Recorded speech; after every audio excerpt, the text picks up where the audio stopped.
Reddit stories. We all know them. From the possibly true to the obviously fake. These stories are pretty popular and eventually caught the attention of game developer Rail, who had an idea. Fears to Fathom is a horror game series that debuted in June 2021 by Rail Studios. Alright, long intros kind of suck, so I'll just start now. The first game is Fears to Fathom Home Alone, released in mid-2021. In this game you play as Miles, a 14-year-old boy who sleeps, does his homework, and has a fear of old people. The game starts with you waking up at 8 at night and going downstairs to make dinner, which is just reheated lasagna that your mum made you before your parents left for a work trip. After you finish reheating it up, you grab the boiling hot ceramic with your bare hands and eat it while watching some... I don't even know. After you do your homework like a good little boy, you go to sleep again. You wake up again after like 20 minutes to go get water, and your mum texts you something absolutely terrifying. A photo of your front door that might have something in front of it. For some reason the game makes you hide under the bed until he breaks in. You then keep hiding until the police come. And then the game ends. So this game was really short and really easy, but it was free, so I'm giving it 5 out of 5 for value. I'll also give it 3 out of 5 for plot and 1.5 out of 5 for fear. Norwood Hitchhike was released in early 2022, making it the second game in the series. In this game he plays Holly, a 19-year-old who loves going to conventions, taking shortcuts and not flying in planes. The game starts with you driving back from a convention through a forest because of traffic. The car soon gets low on fuel, so you have to stop at a petrol station to fill it up. After annoying some random guy in the building and being a general nuisance, you go to pay for your petrol, and the owner tells you some stuff about ghosts or skinwalkers or something. Being the fearless nerd that you are, you get back in your car and keep driving, getting further and further into the darkness. Eventually, you come across 2 massive logs in the middle of the road. Instinctively, you get out to move them, not caring about what some weirdo at a 7-Eleven told you about ghosts. After moving the logs, you get into your car, and to your horror, it doesn't start, meaning you have to hitchhike. You're going to get hit by a guy who kindly stops to pick you up, and you realise it's the guy from the petrol station. He fumbles through some conversation, and he drops you off at the roadway inn, throws your stuff out of the car, and drives away. And check into the motel, telling some random guy everything that's happened to you, and he sends a worker to go get your car, and you go into your room. You then get jump scared by some cleaning guy in your bathroom, and you go to bed. After failing to fall asleep, you go to get some coffee. The coffee has some weird stuff in it, causing you to start tweaking in the middle of the car park. You wake up a bit later with a guy in your wardrobe and the weirdo from the front desk yelling at you for being annoying in the car park. You explain it was the coffee, and when you show him the machine, it isn't there. He then just tells you to go take some pills in your cupboard and go back to bed. Wake up again to some guy at your door who tells you to let him in. You tell him no, and he starts breaking down the door, and you run into your wardrobe to hide. By the way, you see this on the side? This basically means you need to shut up, because if you don't... Anyway, after the guy misses searching the most obvious place in the room, the guy from the front desk comes up and knocks the guy out. This game was a much larger increase from the first game in most ways, so I give it 3.5 out of 5 for value, 4 out of 5 for plot, and 3.5 out of 5 for fear. Carson House was released in early 2023, making it the third game in the series. In this game you play as Noah, an 18-year-old whose dad is a real estate agent, pees a lot, and had a girlfriend called Cara. The game starts with a hallucination about bleach, which turns out to just be a dream as your dad wakes you up to start your new house-sitting job. After hugging the dog, getting into the house and peeing, you get a message from Roy Carson. He tells you to feed the dog Zeke. After spending an embarrassing amount of time figuring out how to feed the dog, you finally do it and head back upstairs. Mr. Carson asks you to fix his computer. You fix the computer and play some stupid game on it, giving you time to explore the house a bit. Mr. Carson then texts you again, asking you to go pick up some groceries from 7-Eleven. After annoying people into the shop, you run into some guys from school. They say that your ex-girlfriend Cara was just there, and some other stuff that I didn't care about enough to take in. You go and get groceries, spend an unnecessary amount of time trying to help an old lady find mustard, and eventually just leave because you got better things to do. You put the shopping into the kitchen and go upstairs before you start on your maths homework. Then you have to go pee again before you can start. Your homework then gets interrupted by one of the guys you saw at the shops telling you to research the divorce of the guy who owns the house. After not having the ability to care less, the doorbell rings, which just turns out to be pizza.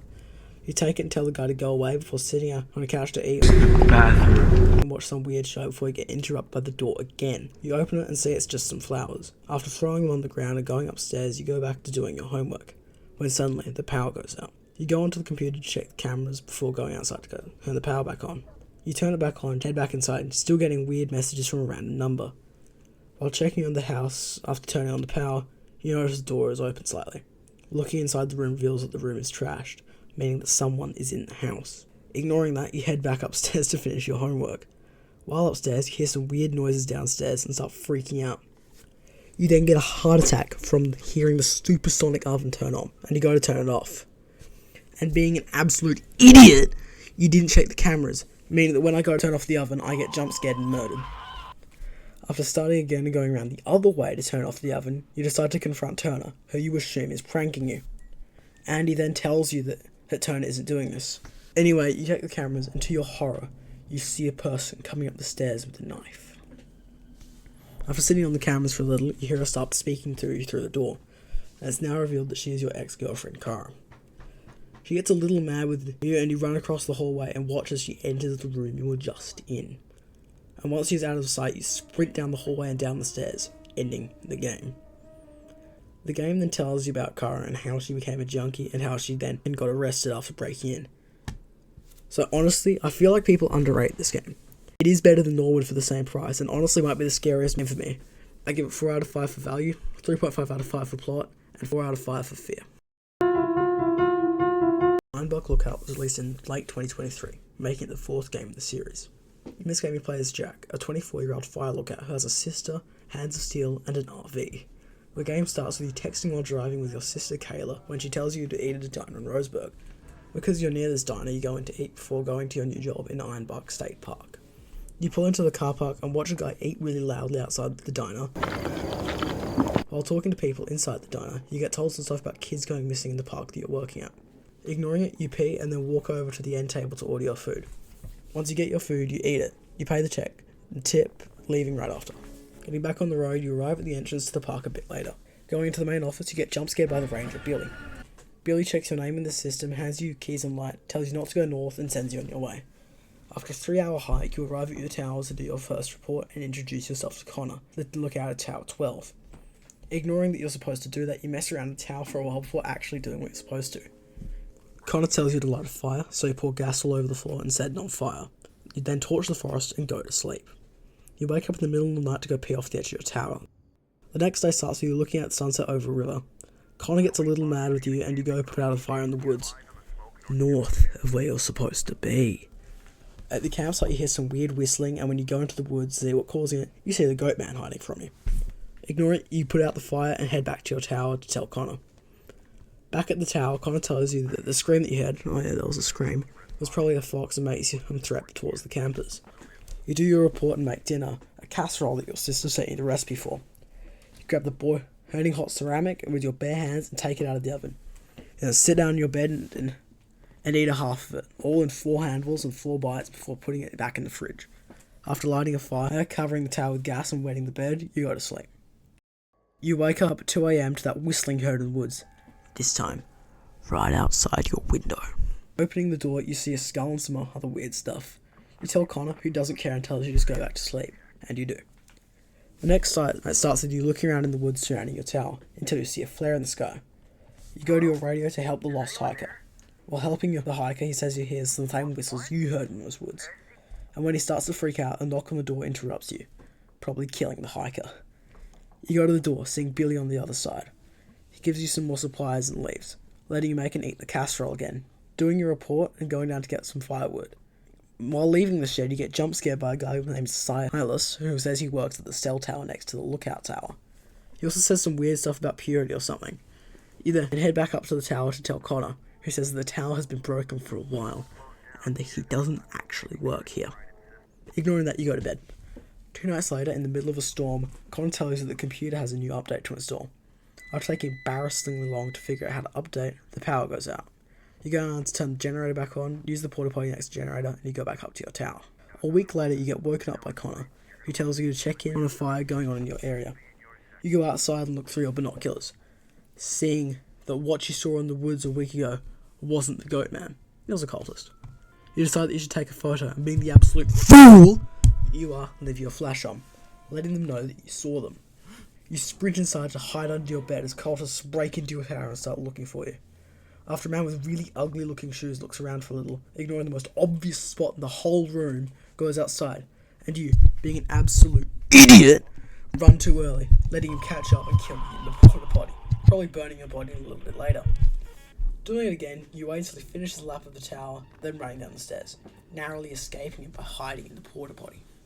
You watch as he walks around for a little, then you run back to your RV, driving away as he chases you down the road. The narrator then tells you, after finishing the game, that the area was searched that morning, but nothing was found, meaning everyone who hears this story thinks you're absolutely crazy. So, this game is commonly called the best, and for good reason. The jump in price is justified by the expansiveness of this game, and I feel like the production quality increased a lot too. I give it 4 out of 5 for value, 5 out of 5 for plot, and 3.5 out of 5 for fear. Woodbury Getaway was released in mid to late 2024, making it the 5th and final game in the first season of the series. In this game you play as Sydney, a 23-year-old who works at a consulting firm, sucks at driving and has 2 friends, Nora and Mike. The game starts with you in your office building, making yourself some coffee. You drink the coffee and go to the bathroom where you get jump scared by a janitor. Getting back to the work, you get a call from one of your friends called Mike. He fumbles his way through a conversation to tell you to book a cabin for an upcoming trip. 2 days later, you're in the lift of your apartment to meet Mike, and some guy starts talking at you in the lift about something I don't care about. You get out, Mike makes you hug him and get in the car to drive to Woodbury. Mike makes some of the worst conversation that I've ever heard before he almost hits a deer and shuts up. You find a pizza place and go in and eat. Once inside, and after talking to everyone in the building, you order your pizza and eventually arrives. While eating, some hiker comes up and asks for a ride. You try to say yes, but Mike says no and the guy leaves. You finish eating, steal Mike's keys and drive to the rental. You crash the car multiple times during the drive but eventually make it to the house, where you head inside. You stock the fridge and go to explore the house, but the moment you go into the storage room, Mike blocks you in. After restarting the game, you check in one of the bedrooms, you get jump scared by a guy who says, remember this, that he's the owner of the rental, Rick. Rick gives you a tour of the house, being weirdly secretive in the basement. Before leaving, you take a shower and head downstairs to see Sid telling you to go fishing with him. In the shed where you get the fishing stuff, my game broke again, meaning I had to restart so I could do the stupid fishing scene. You catch 3 carp and you go back inside. Mike helps you make the fish presentable and you both go and play with a Ouija board in the basement. After Mike freaks out when absolutely nothing happens, you go and eat your carp. He then tries to scare you into playing hide and seek with him, and this eventually leads you going up into the attic, where you find Rick's cat, and you go back to playing hide and seek for some reason. While looking for Mike, you find Rick fixing a sink in the bathroom. Rick gets mad at Mike for telling him to go away, and he says some weird stuff about Woodbury not having any cops. After this, you go to bed. You get woken up at 11:39 by Mike knocking on the door. He fumbles through some conversation before Nora saves you by telling you that she needs to be picked up. Mike, being the absolute hero that he is, goes to pick her up alone, saying that you need rest. 1 hour later, you wake up to the doorbell ringing, and checking it reveals that it's the hiker from the drive and the bridge. He asks you to let him in, and when you say no, he gets really mad and calls you weirdly unkind. Before leaving, he says some stuff about there being no cops in Woodbury and talks about karma. After heading back to bed, you hear a loud noise outside, and you decide that the best thing to do is to tell Rick. You head downstairs to see Rick at the door. Rick comes inside and looks at the fire, saying some especially ominous things after you tell him that Mike has left and you're all alone. You then receive some texts from Rick, telling you that he lives in Burlington and hasn't been at the rental in weeks, meaning the man who's currently in your living room isn't the real Rick. Rick comes up to you and asks what you're doing, and you confront him.